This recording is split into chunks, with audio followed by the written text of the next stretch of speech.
Welcome to our channel talkies and tosses. Yes, இன்னைக்கு நம்ம channel என்ன பத்தி பேச போறோம்னா ஐபிஎலோட நியூ ரூல்ஸ். ரொம்ப எல்லாம் பெருசா ரெண்டே ரூல் தான் கொண்டு வந்திருக்காங்க. ஒரு ரூல் என்னன்னு பாத்தீங்கன்னா, புதுசா இப்ப நம்ம வந்துட்டு ரீப்ளேஸ்மெண்டா சில பிளேயர்ஸ் எடுக்கிறோம். ஃபார் எக்ஸாம்பிள் பாத்தீங்கன்னா குசார் மெண்டிஸ் 75 லேக்ஸ்க்கு வந்துட்டு பட்லருக்கு வந்து எடுத்திருக்காங்க. அந்த பிளேயரை நீங்க அடுத்த சீசனுக்கு ரீடைன் பண்ண முடியாது.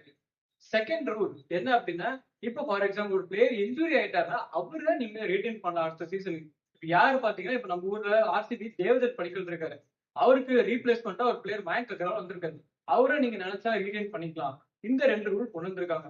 அண்ட் இப்போ இந்த ரீசெண்டா ஆன இந்த ப்ராப்ளம்னால இப்ப என்ன ஆயிருக்குன்னா, சில foreign players out of the tournament போறாங்கன்ற மாதிரி இருக்கு. மெயினா பாத்தீங்கன்னா சவுத் ஆப்பிரிக்கன் பிளேயர்ஸ் போறாங்க. ஆஸ்திரேலியால பாத்தீங்கன்னா மிச்சல் ஸ்டார்க் வந்து இன்னைக்கு காலையில தான் சொல்லியிருக்காங்க போயிட்டு ஆப்ட் அவுட். ஸோ அந்த மாதிரி பிளேயர்ஸ் போறாங்க. யார் யாருக்கெல்லாம் வந்து ப்ராப்ளம் பாத்தீங்கன்னா ஜிடிக்கு ஒரு ப்ராப்ளம் இருந்திருக்கு. ஏன்னா ஜாஸ் பட்லர் போறாங்க. ஏன்னா பட்லருக்கும் கொசால் மெண்டிஸ்க்கும் எனக்கு சாரி ரொம்ப லைட் ரீப்ளேஸ் பண்ணா கிடையவே கிடையாது. பட்லர் ரேஞ்ச் வேற லெவல்ல இருக்கு. ஸோ அது ஒரு கஷ்டம். ஆர்சிபிக்கு பாத்தீங்கன்னா லுங்கி நிகடி காலிங்க அவரு போயிடுவாரு. சவுத் ஆப்பிரிக்கா டெஸ்ட் சாம்பியன்ஷிப்காக போறாரு. And Jacob Bethell is also leaving. ஆர்சிபிக்கு இந்த பிரச்சனை இருக்கு. டிசிக்கு இப்ப நான் சொன்ன மாதிரி ஸ்டார்க்கு போறாரு, ஸ்டப்ஸு போறாரு. ஸோ இந்த ப்ராப்ளம் இருக்கு. அண்ட் பஞ்சாப்க்கு பெருசா இம்பாக்ட் இருக்குன்னு கேட்டீங்கன்னா போலிங் டிபார்ட்மெண்ட் கொஞ்சம் அடி வாங்க தான் செய்யுது. ஏன்னா மார்க்கோ ஆன்சர் வந்து ஹீஸ் ஆல்மோஸ்ட் கான். அவரும் போயிடுறாரு. ஏன்னா டெஸ்ட் சாம்பியன்ஷிப் வரனால. சோ இந்த மாதிரி நிறைய மிஸ்ஸஸ் இருக்கு. மெயினா பாத்தீங்கன்னா மும்பை இந்தியன்ஸ் நல்லா மூமெண்டம் கெயின் பண்ணிட்டே வந்தாங்க. அவங்களுக்கு பாத்தீங்கன்னா வில்ஜாக்ஸ் போறாரு, ரிக்கில்டன் போயிட்டு இருக்காரு. சோ அவருக்கு ரீப்ளேஸ்மெண்டா ஜானி பேரிஸ்டோ பேசிட்டு இருக்காங்க. அது எந்த அளவுக்கு கிளிக் ஆக போகுதுன்னு தெரியல.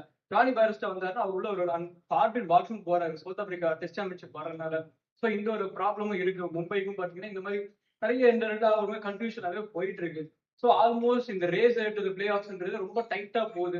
நாளைல இருந்து நம்ம ஐபிஎல் ஸ்டார்ட் திரும்ப பேக் டு அவர் கேம் ஜாலியா இருக்க போகுது. ஆர்சிபி வர்சஸ் கேகேஆர் சின்ன சாமியில தான் நடக்குது. ஏற்கனவே இன்னைக்கு மழை. டிம் டேவிட் வந்துட்டு பேட்டிங்கா பவுலிங்கா எதுவுமே ஃபீல்டிங்கா இல்லாம இன்னைக்கு ஸ்விம்மிங்ல இறங்கி ஜாலியா ஸ்விம் பண்ணி ஃபன் பண்ணிட்டு இருக்காரு. சோ பாப்போம் நாளைக்கு எப்படி நடக்க போகுது கேம். நிறைய வீடியோஸ் உங்களுக்கு அடுத்தடுத்து வரும் இந்த சேனல்ல. மறக்காம சப்ஸ்கிரைப் பண்ணிக்கோங்க. தேங்க்யூ.